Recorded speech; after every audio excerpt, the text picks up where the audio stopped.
A 13-year-old girl in North Carolina is just getting ready for a typical school day. She goes outside to start the car and let it warm up before the family comes out to take her to school. And then something terrible happens. Somewhere out of nowhere, the man came in and he took her away. She fell to scream. We couldn't hear her.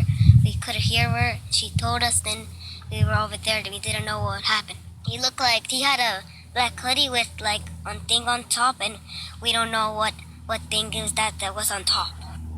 It's time to turn on the searchlight for Hania Aguilar.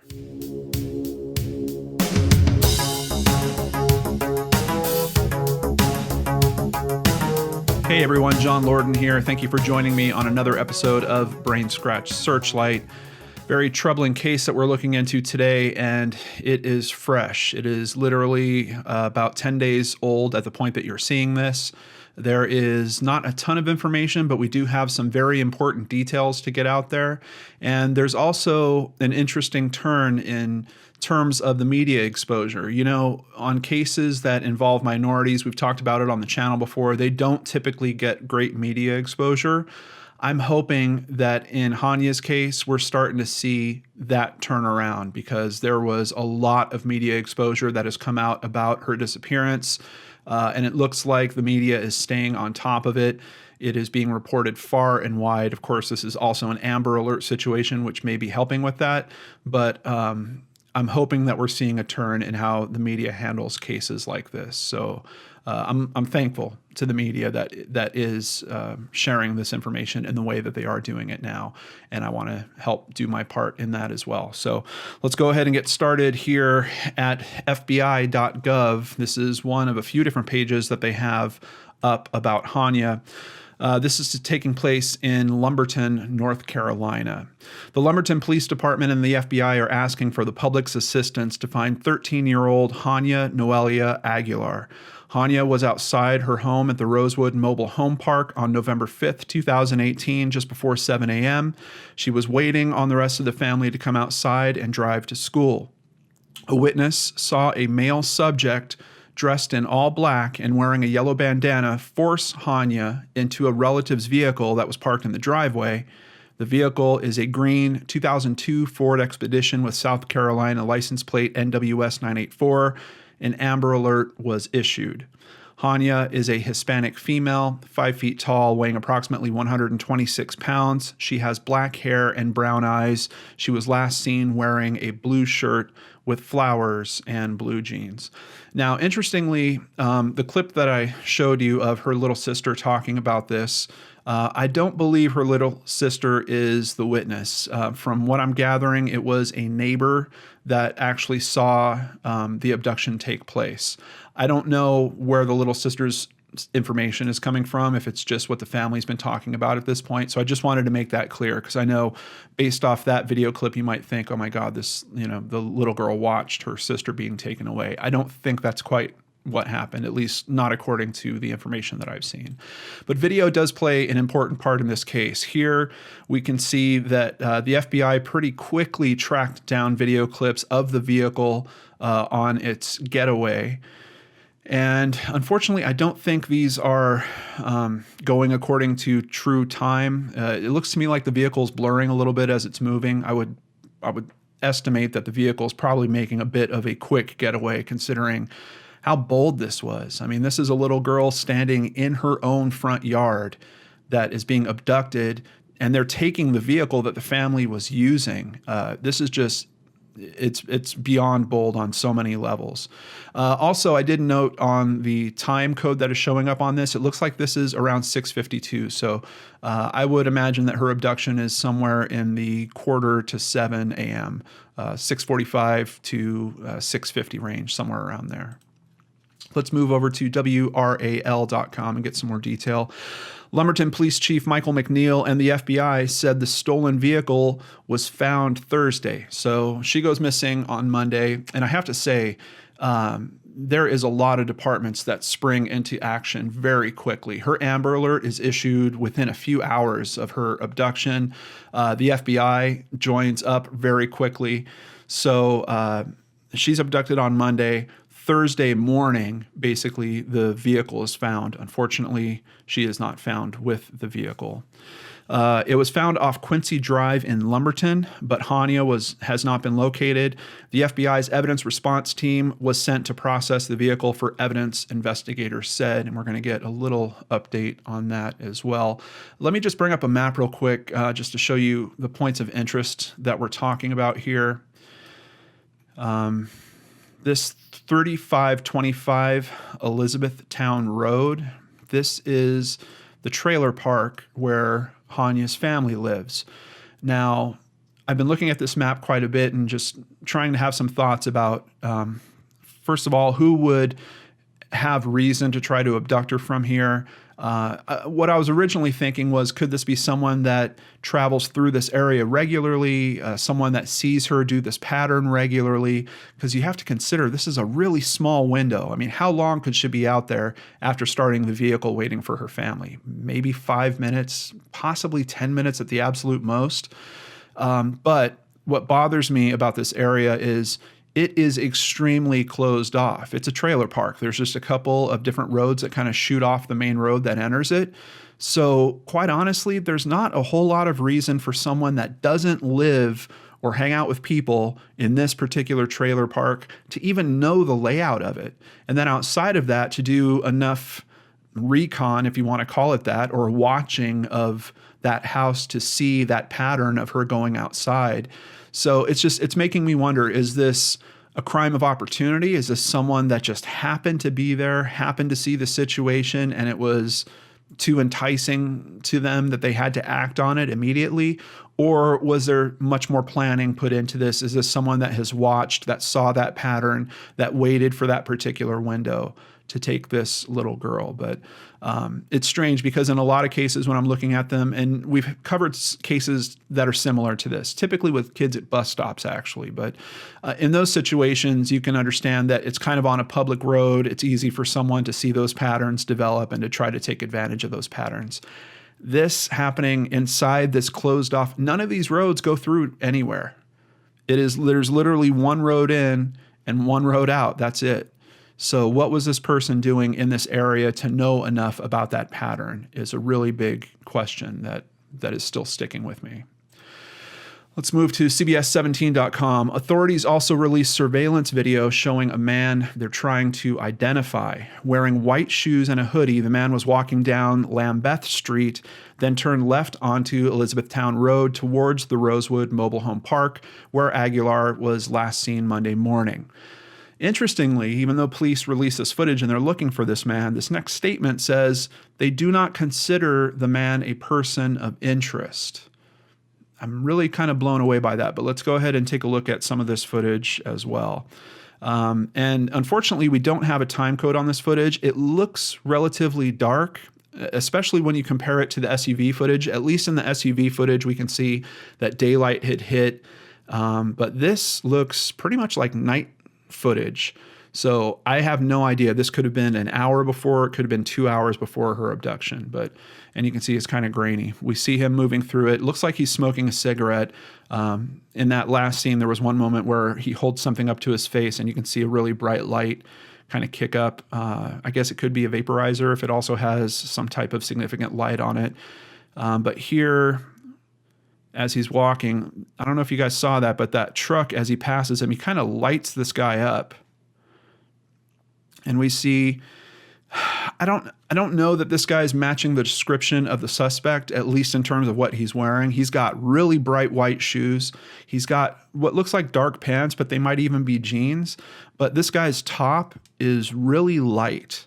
And the description we're hearing of the person that actually abducted her is someone wearing a black hoodie. Is it possible he could have a hoodie tied around his waist or something along those lines? Maybe. But I think that's possibly why police are saying this is not necessarily a person of interest. And here we see him smoking again as he's walking on. Other information I've seen, the police are basically interested in him because he's the only person that is walking through town at this hour. He's heading in the direction where he might have witnessed something related to this case. I think there's a slim chance he could be involved in this case, but I don't know. Based on what I'm seeing here, I don't think the description is matching up too strongly. Once again, as he gets in the light here, It sure looks like that top that he's wearing could be gray, could be white, could be some other color. And really, the only description of color that we have based on what the family and the witness has seen is that this is a guy that was wearing all black. He was wearing a hoodie, but he did have some type of yellow bandana on that was covering up his face as well. Over at WNCT.com, this is from November 10th, 2018. And this is a bit of a hard case in terms of trying to get you guys the information because there's been so much coverage, which is actually a great problem to have. But trying to give it to you guys in order of the time frame, I'm struggling with a little bit. So I did find one website that's actually put a timeline together. We're going to hit that right at the end just so you understand how all these events kind of unfolded. Hania Aguilar's family and friends are leaning on their faith. They gathered at St. Andrew's Catholic Church in Red Springs Friday for a prayer service. St. Andrew's holds a prayer service every Friday evening. Hania and her family usually attend.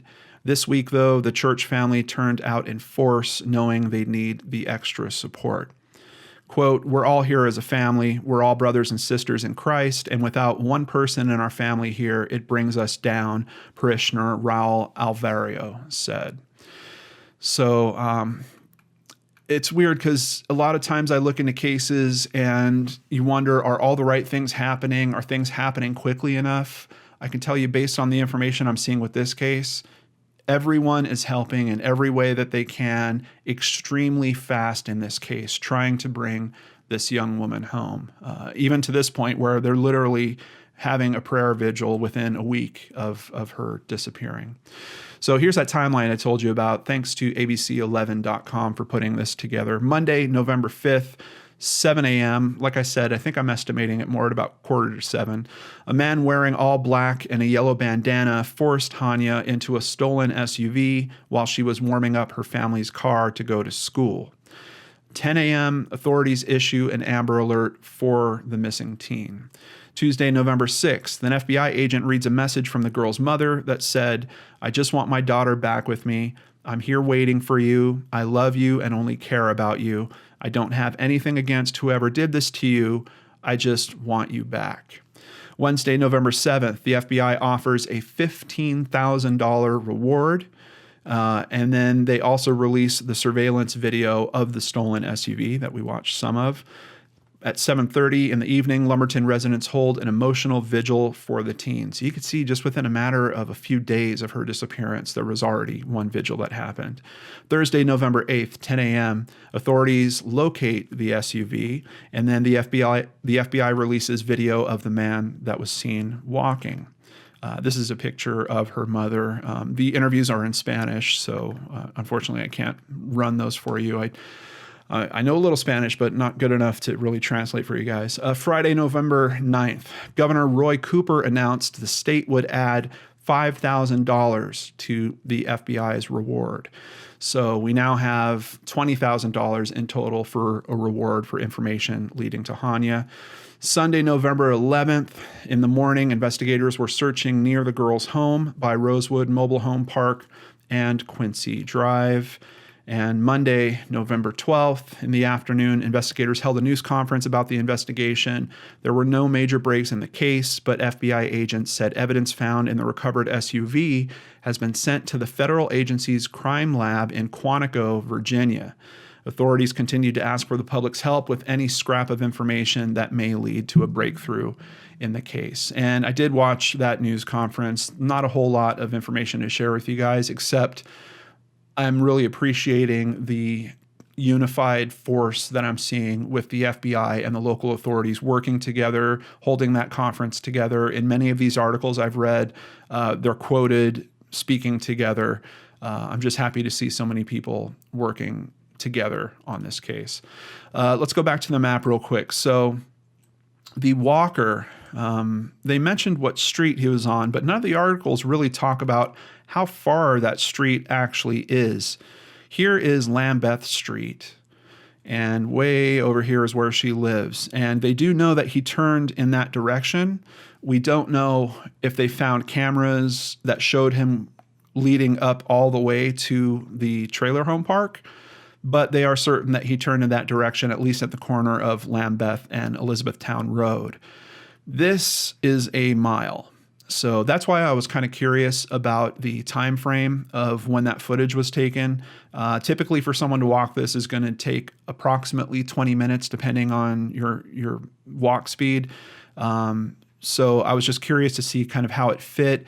Was it earlier? Does it suggest that he could have possibly, if he is the suspect, which I don't really know if that's feasible or not, but if he was being considered for that, was he walking there within a time period where he might have gotten to the trailer park and hid out somewhere to watch for her or something along those lines? I don't know. Now, you might see the line is continuing. I've actually also tagged where the vehicle is found, and it is found about 7 or 8 miles away from her home here at Quincy Drive. It looked like it had been kind of driven off the road, and there was this low section right next to the road where the vehicle looks like you could have pretty easily missed it.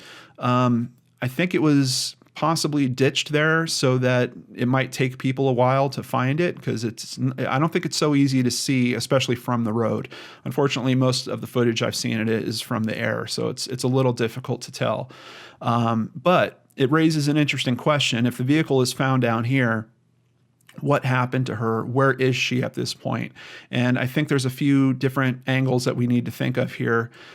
Could he have still had her when he ditched the vehicle down here? Possibly. But if we look at the path, and this is the walking path that Google has picked here. If we look at this path, we're going through pretty industrialized and a lot of residential areas. My gut feeling would be that she could have been dropped off somewhere where she was possibly being held, and then the vehicle was taken out to be dumped. And if that's true, could there have been some collaboration? Did someone drive out following this person, give them a ride back? Or there's another consideration that she was with the vehicle when it was dropped off at this point, which would lead me to believe that the person either lives or has some kind of facilities really close to this drop zone, because basically they're walking with this 13-year-old girl to wherever they're going, unless they've arranged for a ride or something along those lines. So really, really strange, but I don't know. There's just something about it going through all of this area here that makes it increases the options so much from my perspective in terms of there being a possible drop off that happened, and maybe even someone assisting this person in terms of dumping that vehicle. There has been a few other articles that kicked out here over the past few days, and I want to share that information with you as well. Let's go to fayobserver.com. November 12th, 2018. A week after 13-year-old Hania Noelia Aguilar was kidnapped outside her home in Lumberton, law enforcement on Monday expressed hope that she is still alive and urged the public to send tips that could help locate the girl. Lumberton Police Chief Michael McNeil described a heartbreaking week. He said, "The Lumberton Police Department and the FBI and all partners of other agencies have received and followed hundreds of tips from the community, interviewed witnesses, dozens of witnesses, reviewed hours of surveillance footage, and followed every conceivable lead in an effort to bring Hania home." As a matter of fact, I've watched a bunch of news coverage of this case as well, and in many of those pieces, they're talking about the fact that the police department spent a lot of time interviewing people that live in the mobile home park. And I think for good reason, basically, which I've kind of already outlined to you. There's not a whole lot of people that should be going through that area unless you live there or unless you're going there to visit somebody. So in my mind, it's probably a pretty logical assumption that this person either lives there or is there regularly, possibly to visit someone else, maybe to do work of some kind, something along those lines. But there's some reason why this person picked that particular house it's just not that easy to get to. One road in, one road out. Super, super risky to have done this way. Also, just to comment on it, the police chief talked about all the tips that they've been working on. They also made some comments that they're really not appreciating the social media space around this case, that it is providing a lot of false information. They're trying to work those tips. They're finding out that they're junk, and they kind of feel like people are just making stuff up and then calling it in. So I did just want to put out there that if you're watching this, if you think you have some information, if you believe it's information that is coming from your memory, if it's coming from a videotape of some kind, absolutely call that in. If you think that there is some investigative angle that you have that they aren't considering, please don't call that kind of stuff in. We don't want to clog up their lines with our pontifications and theories and stuff like that. That's what this channel is for. Come here, drop in the comments, talk about it to the other people here. We do care about this case. We do want to have those conversations, but we want to make sure that we're also letting authorities do their job and that we're sharing the best information we can to hopefully elicit more good, solid tips for them. So just be sure that if you are calling that information that I have in the description box below, that you believe that there's a good chance that that information really pertains directly to this case. I would really appreciate that. But let's continue at this article. Our approach is that she is still alive, said Andy De La Rocha, a senior FBI agent who is assisting in the search. I can tell you that we made significant steps because of the public's help. We've been able to develop good investigative leads. We are making progress every day. We feel much better today than we did yesterday. McNeil asked the public to contact law enforcement if people they know have begun behaving oddly in the past week. Now, that's a really interesting aspect. But keep in mind, you want to make sure that this is people that are in the right area. If there was someone that you know should have been somewhere that morning and you don't know where they were and they've been acting weird ever since and they could have been in that area for some possible reason, they're asking for those types of calls as well. If there's someone you know who has suddenly changed their behavior, their normal behavior, McNeil said, and is acting strange, not going to work, or doing things that they normally do, please call that hotline, that tip line, or contact the Lumberton Police Department. Of course, I have both numbers in the description box below. The unusual behavior could indicate staying away from home, not answering calls, and not responding to text messages, McNeil said. So interestingly, it looks like they're kind of doing their investigation from both sides. They're looking at evidence. We know they found something in the truck. They've sent it back to the lab to get tested. I also listened to a Nancy Grace podcast about this. I'll have a link to that in the more info section down below as well. And they were kind of discussing the possibility of if they found a fingerprint or they found some type of DNA in the vehicle, if they can run that out for testing and if they can get that back, that might really help in this case, particularly if this is a repeat offender. So I'm hoping that we might have some news come out of that sooner rather than later. Over at newsobserver.com, November 12th, 2018, the search for Hania continued Monday as investigators from multiple agencies sought to talk to all the residents who live in Hania's neighborhood and to neighbors who live on the road where the SUV used in the kidnapping was found. Also, I wanted to note the FBI released these photos of Hania, and apparently these photos were taken the day before she went missing. So these are very good examples of what she should look like. Personnel from the Moore County Sheriff's Office and Fort Bragg Military Police Investigations are trying to talk to everyone who lives in the Rosewood Mobile Home Park, Hania's neighborhood, and Quincy Drive, the road where the stolen 2002 Ford Expedition was found Thursday morning. These residents may have information that could help find Hania, according to the FBI. Once again, just makes sense. We know the vehicle was dumped there. If it was followed there, maybe someone that lives in the area might have seen that vehicle driving through, might have seen a vehicle driving behind it. Maybe they know that description.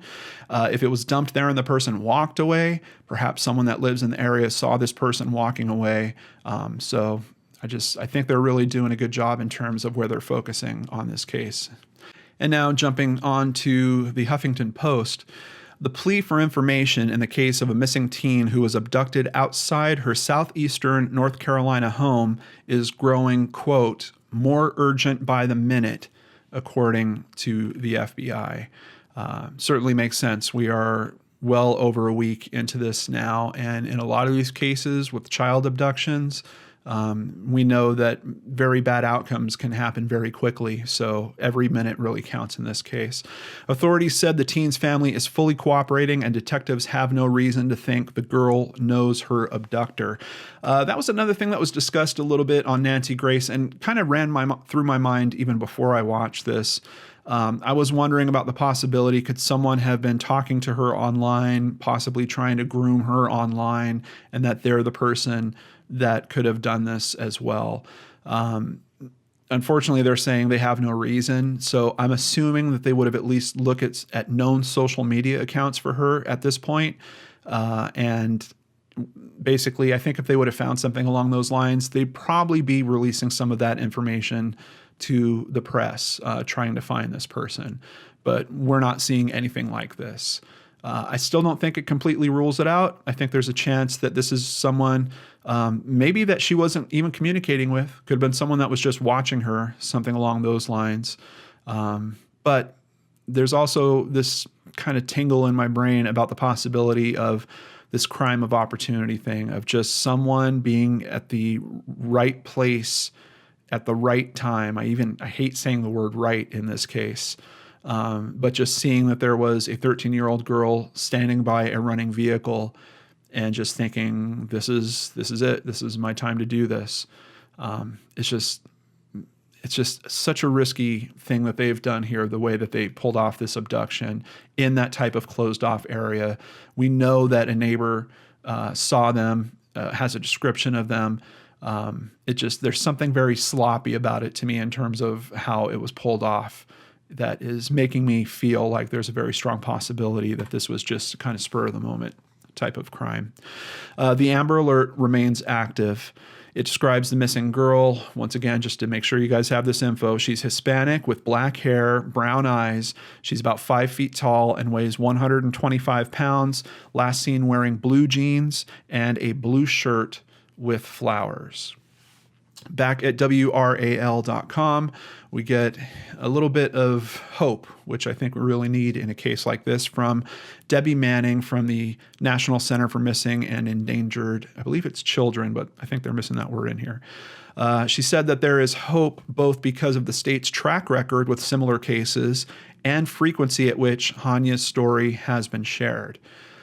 Even outside of the major media, when I just did a YouTube search on this, there were so many clips about this case. It really moved me in one way to see that so many people care. They're trying to share the information. Now, unfortunately, there's not a lot of very good comprehensive versions of this information. It's really a lot of little pieces of the information that have been shared, but it's been shared a lot. And I think that's really just showing that there's a good amount of people trying to help in this case.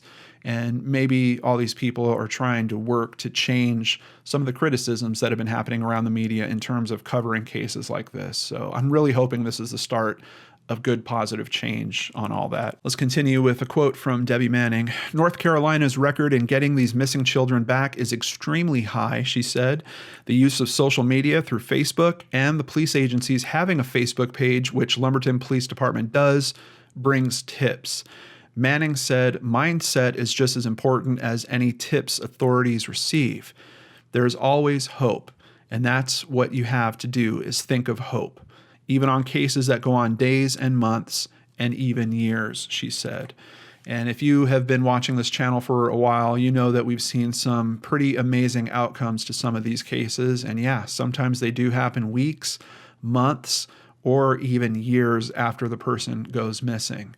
I don't want to start listing them all off here, but there has been so many good outcomes to these cases. I'm really hoping that that's what we have here with Hania's case as well. And let me just end with this. This is the poster that is at FBI.gov. We can see they've got several photos of her here. Once again, black hair, brown eyes, approximately 5 feet tall, around 125-pound Hispanic female.